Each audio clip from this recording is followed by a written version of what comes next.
Hello, you guys. Happy Friday. Sorry I'm a few minutes late here for my talk about the good, the bad, and the truth about the ketogenic diet. So trying to do more of these live Friday trainings, and this topic is especially pertinent because, as I said earlier in the group this week, I have gotten so many questions recently for some reason about the ketogenic diet. And I know it's been really popular in mainstream society for the last several years.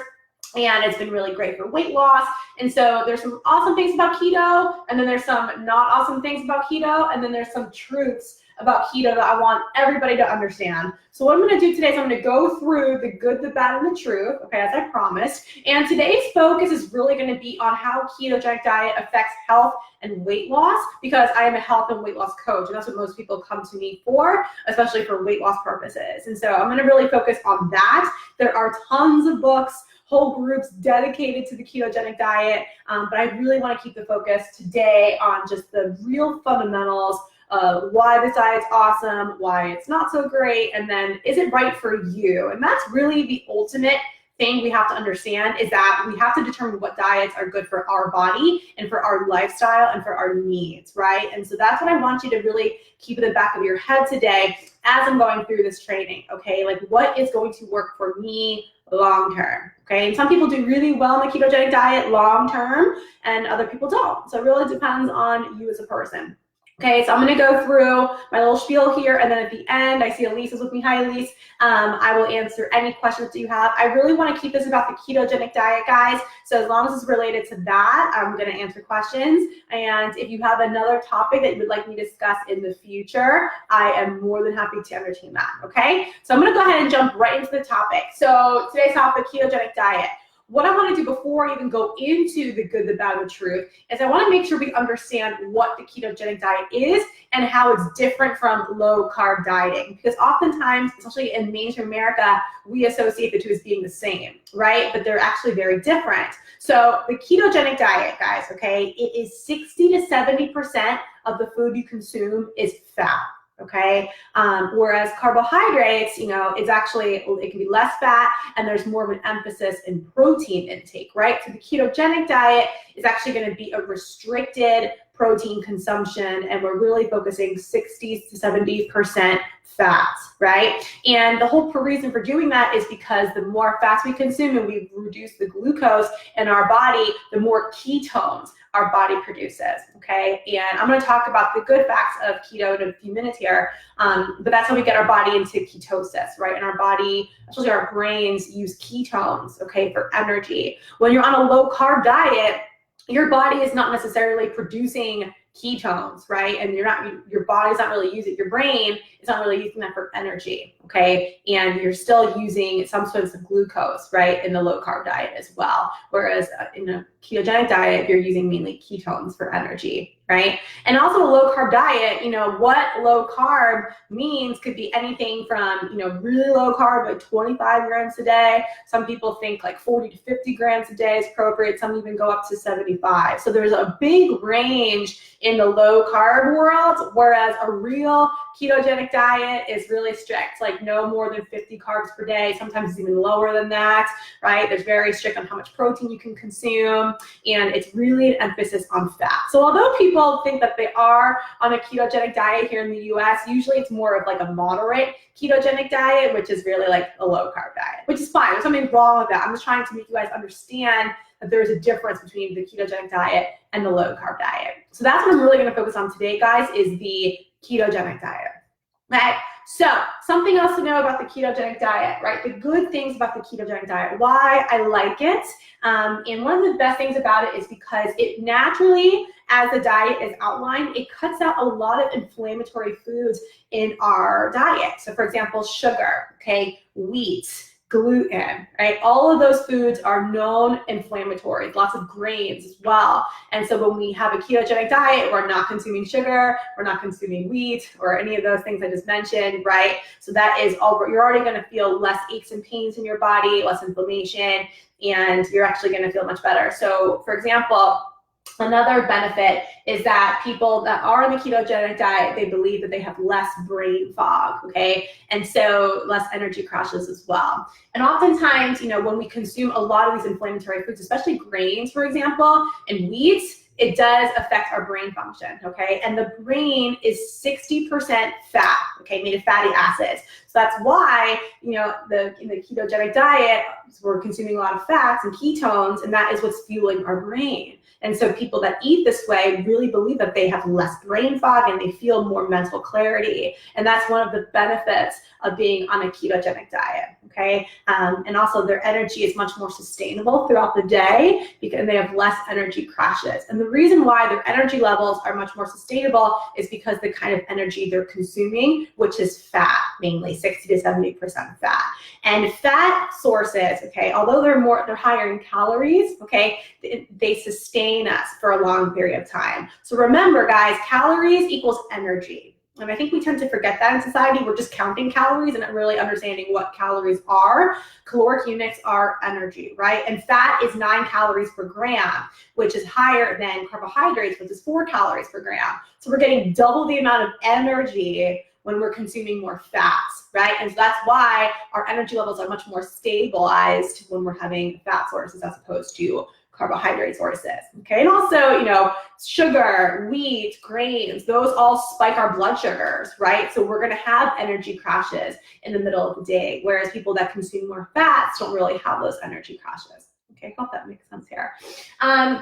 So like I said, when we're consuming a ketogenic diet, we're consuming more fats, and then what we're doing is, since our body's burning on fat, we're tapping into our fat stores in our body, and we're burning those for energy. And that's why we tend to shrink pretty easily, okay, when we're on a ketogenic diet. But we also shrink pretty easily too because we're getting rid of a lot of water weight, right? So when your body is getting rid of all the excess glycogen, we're getting rid of all the excess sodium in our body, and we're not holding on to water, because carbohydrates, when we consume them, hold water, right? So when we lose weight fairly quickly, guys, in the ketogenic diet, it's because we're getting rid of all the glycogen, all the water source in our body, right? So a lot of it's water weight in the very beginning, right? But if you can sustain it, you can typically stay pretty lean, okay?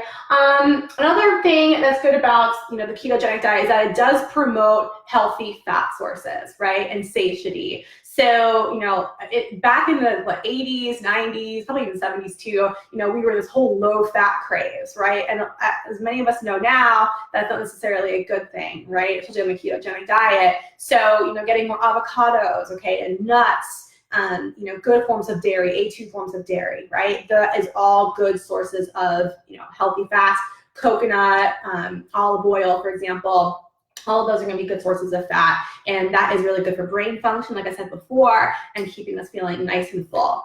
Also, I want to talk about certain populations real quickly that the ketogenic diet is really good for. So the ketogenic diet is awesome for cancer patients, for example, because it is clinically proven that cancer cells thrive off of sugar. So when we deprive the body of all sugar, and we have to understand, guys, that when you have rice, bread, pasta, any kind of grains, your body digests that as sugar. So even though it doesn't taste sweet and we don't see it listed as sugar on a label, it doesn't mean it's not sugar. That is what your body breaks it down as, right? So when you can take those things out of your body, cancer cells cannot thrive, right? So that's what is awesome about the ketogenic diet for cancer patients. It's also great for people with diabetes, okay, that have to regulate their insulin and their blood sugar levels, right?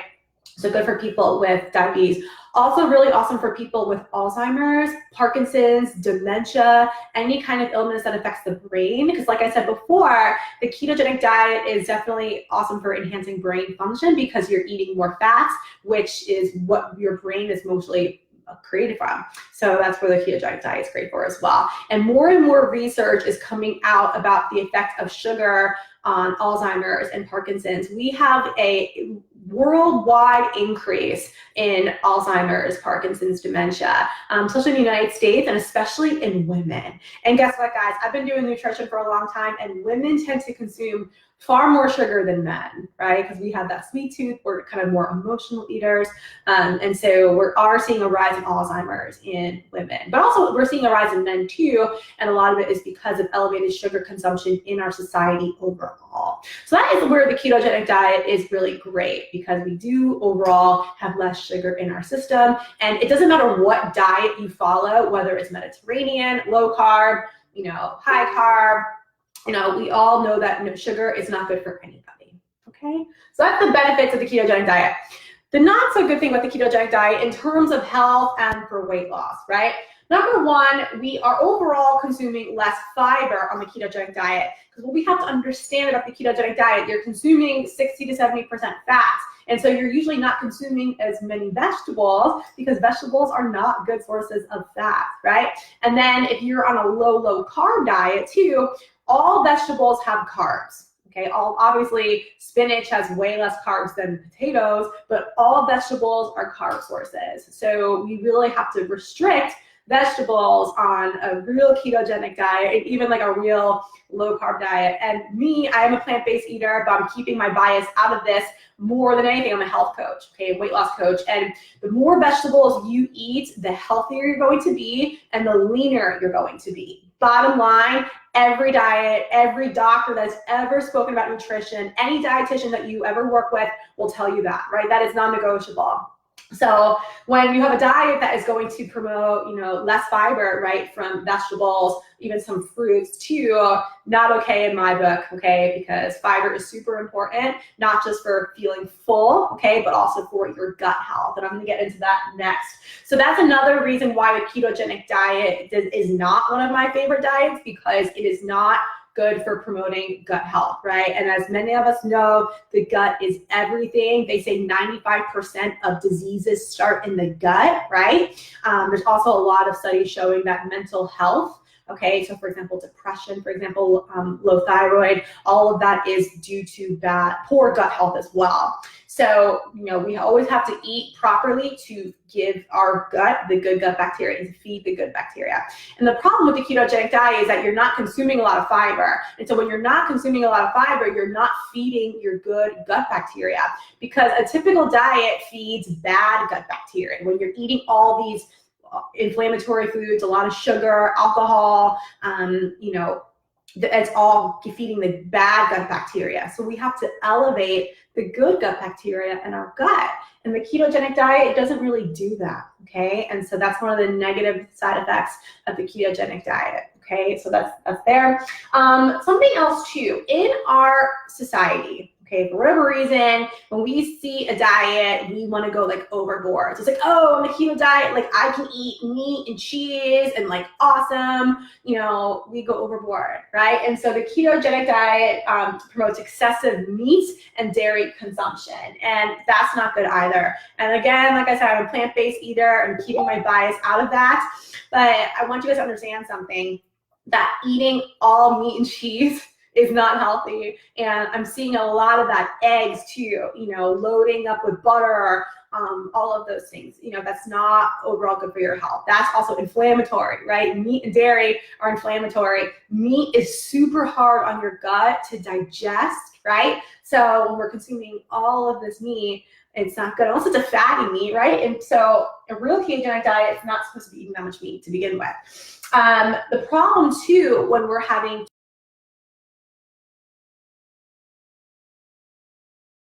supposed to on the ketogenic diet, all of those foods are going to spike your blood sugar levels, okay? So when you're consuming like a big steak, for example, and like a potato, first of all, your stomach's just like, what the hell did you just do to me? But number two, your blood sugar is going to go through the roof, right? And so that's also not good here as well for the ketogenic diet. So although you're not eating sugar, this is the ironic part here. Although you're not eating sugar, if you're eating too much meat and dairy and these inflammatory foods,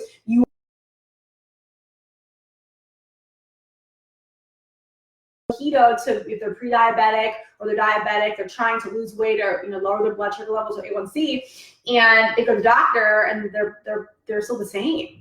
And it's like, well, why? It's like, you're probably eating too much protein. You're probably eating too much dairy. These foods are not going to help you, right? Okay.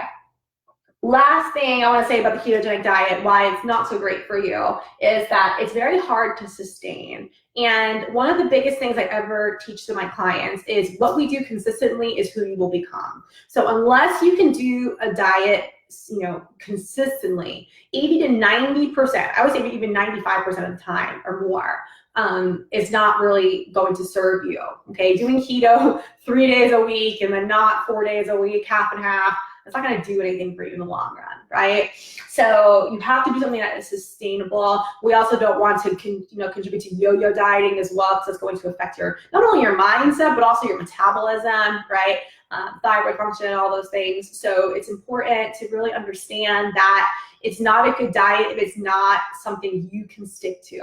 For example, if you know that, rice is a big part of your culture, right? And I'm all about eating for your culture. I think that's the most important thing you can do. But if rice is a big part of your culture, I wouldn't recommend the ketogenic diet, because unless you're going to substitute that with cauliflower rice every time, that's fine. But you need something you can stick to, okay? And also, any dietitian will tell you this, like the best diet has the most variety as well. And the ketogenic diet can have variety, absolutely, but you have to be very resourceful, right? And the problem with the ketogenic diet is that a lot of people get bored. They think they can only eat like meat and cheese and, avocado. And there's other things you can eat too, but you have to be resourceful with it, right? And willing to prep food in advance, really understand what the diet is and stick to it long term to see overall results. Okay. Oh, one thing I wanted to say too, because I know Jaquel, she's not in here right now, but I know she had a question about the anti-aging effects of the ketogenic diet. When ketogenic diet is done properly, it can absolutely promote anti-aging, okay? If you're limiting your protein intake, which is what a real ketogenic diet does. You're limiting your protein intake. You're not putting all that meat in your gut, for example. It's gonna, really affect your gut health. And you're also not consuming as much iron, because here's the truth, guys. Iron is important, right? And it's found in meat, for example, but too much iron is actually going to age us, okay? And eating too much protein is going to age us as well, right? So if you're following a real ketogenic diet, 60 to 70% fats, okay? And then, vegetables, a little bit of protein, that's fine, great. But not how Americans do it. I hate to break it to us, okay? We don't do it right, okay? All right, now the truth about the ketogenic diet, okay? And how I kind of talk about it in terms of, is it good? Is it worth doing? Here's the truth. When it comes to weight loss, you can absolutely lose weight on the ketogenic diet.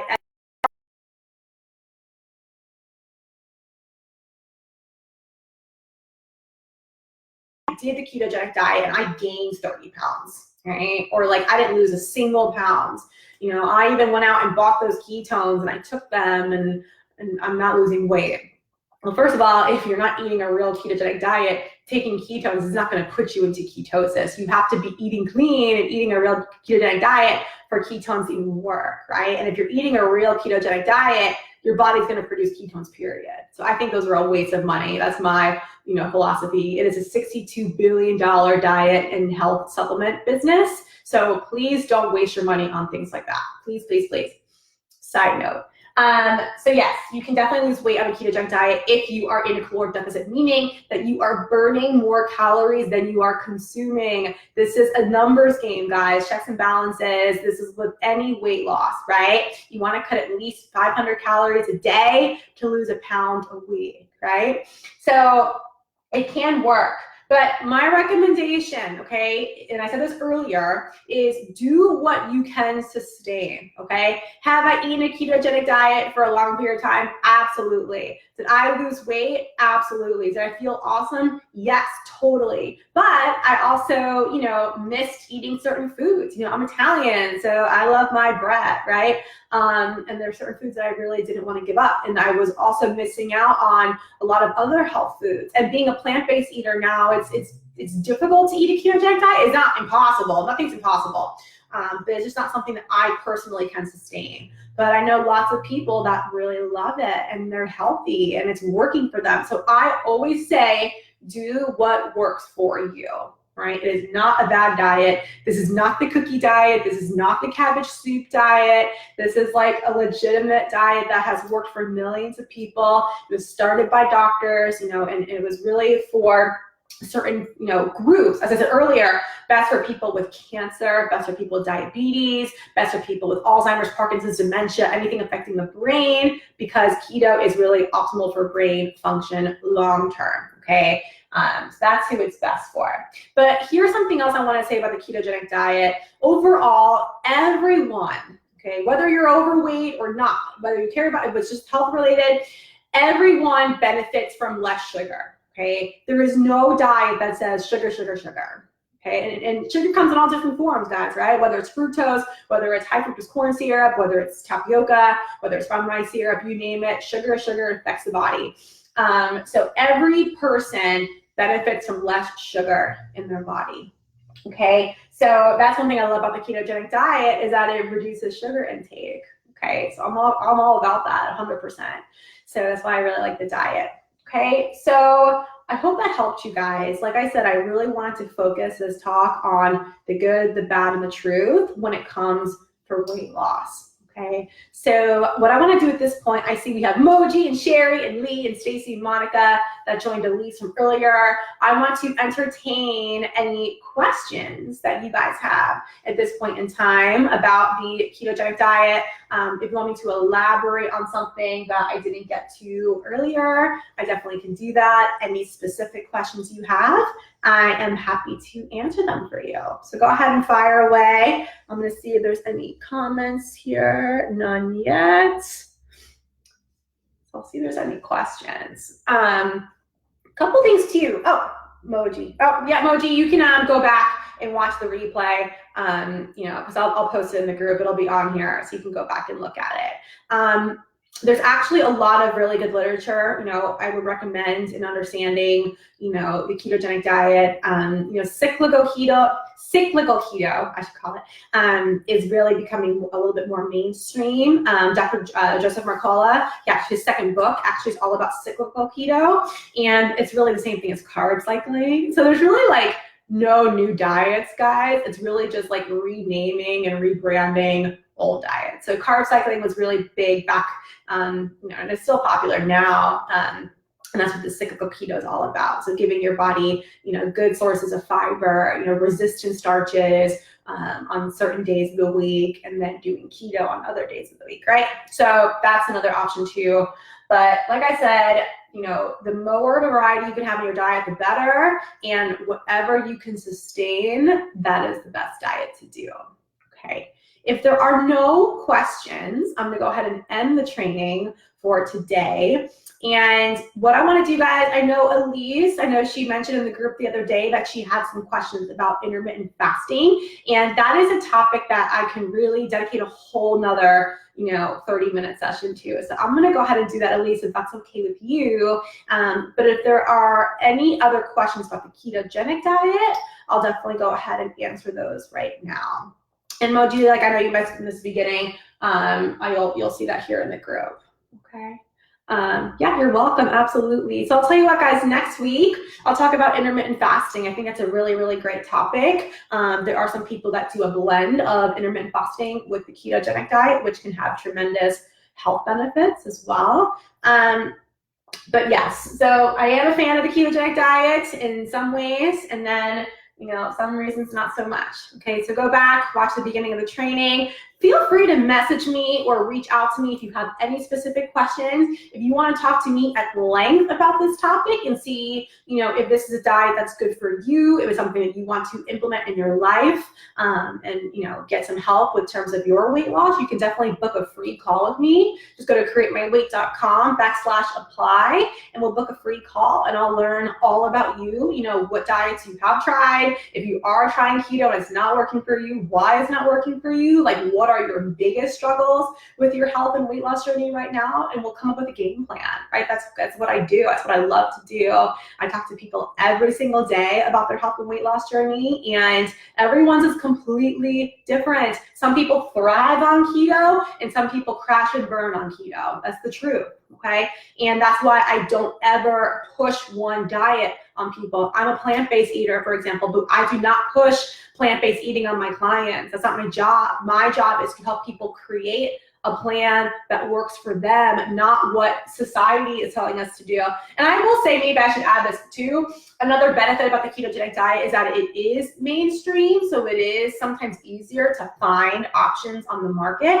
But guys, please make sure before you buy anything keto labeled, read the labels. There is a lot of crap in ketogenic products, okay? A lot of really bad sugar alcohols that are gonna bloat you, make you feel like crap.